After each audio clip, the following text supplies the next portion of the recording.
బుధవారం పిఏసిఎస్ పెంచికల్లపేట ఆధ్వర్యంలో నీరుకుల్ల గ్రామంలో 90 లక్షల నిధులతో నిర్మించనున్న గోదాములకు పరకాల శాసనసభ్యులు శ్రీ రేవూరి ప్రకాష్ రెడ్డి భూమి పూజ శంకుస్థాపన చేశారు.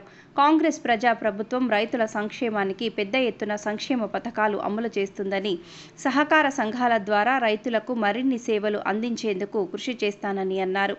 సన్న రకం ధాన్యానికి రాష్ట్ర ప్రభుత్వం బోనస్ ఇస్తుండటంతో యాసంగి సీజన్లో కూడా సన్న రకం వరి సాగు పెరిగింది అని అన్నారు. రైతులకు వ్యవసాయమే ప్రధాన జీవనాధారమని, ఇలాంటి కీలకమైన రంగానికి సేవలందించడంలో పిఎస్సిలదే ముఖ్య పాత్ర అని అన్నారు. రైతులు ఆర్థికంగా చితికిపోకుండా సహకార సంఘాలు ఎంతో తోడ్పాటును అందిస్తున్నాయని అన్నారు.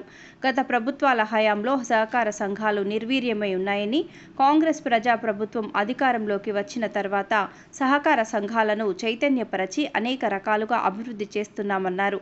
రైతులు పిఏసిఎస్ ఆధ్వర్యంలో ఏర్పాటు చేయనున్న గోదాములను సద్వినియోగం చేసుకోవాలని అన్నారు.